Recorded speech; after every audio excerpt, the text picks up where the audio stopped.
Obviously our flagship is USA Today, but we have 82 additional newspaper sites, local newspaper sites, 20 different broadcast television stations. We have Banquet, which is an extreme sporting site. We have 8 different military sites, so we have quite a big portfolio of sites for video content to surface. And we just went through a redesign of all of our local newspaper and broadcast sites, and video now plays a much more prominent role. Video content can now be surfaced in the main position on our homepage, and when sites employ that homefront player, we see an increase of about 700% in video views. And we have kind of a smaller homefront player and then a large homefront player, which almost takes over the homefront, and that's for breaking news content. That's done really well. All of our articles have the capability of having a video associated with that article. The video player is at the very top of the article, large, nice chromeless player. So that's done really well. We're in the process of rolling out Taboola widgets for all of our article pages. So at the bottom of every single article, we'll have a Taboola widget with 2 to 3 video recommendations. So things have gone really well with the redesign, and our video views are up 82% year over year as a result of the redesign. We'll get the huge surges in inventory with breaking news content, especially locally relevant local or news content. Big weather stories always do really well. The tornadoes yesterday and a couple weeks ago did incredibly well.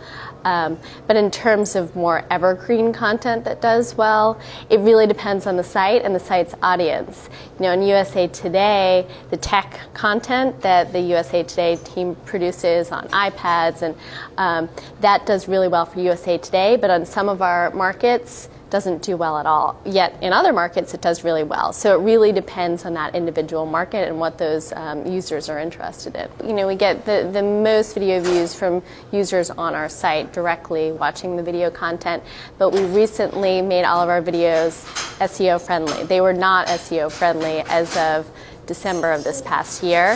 So we redesigned our video page to expose all the metadata so that Google and other search engines can finally crawl our video content. So we are seeing an uptick of about 5 to 10% in video views that come from search engines. USA Today has a fantastic iPad app, and video content is being more prominently promoted in that app.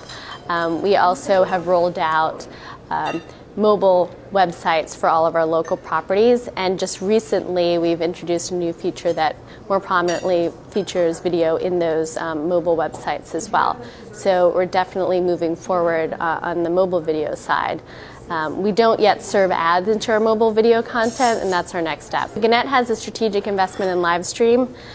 So all of our local newspaper properties and USA Today use Livestream to stream local events, from big breaking news to the local PTA meeting to the local high school football games.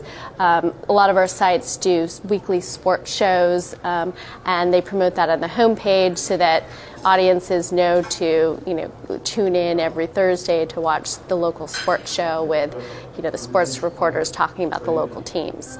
So they use it in a variety of different fashions, and it's done pretty well for us.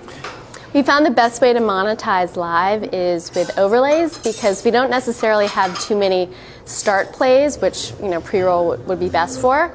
We have people watching for a lot of minutes. So we'll have people watching 5 to 10 million minutes of video per month. So we rotate overlays every 2 or 3 minutes to capitalize on that. Cool. And what's the next thing for video, or what do you want to solve? I know about discoverability. You're integrating Taboola.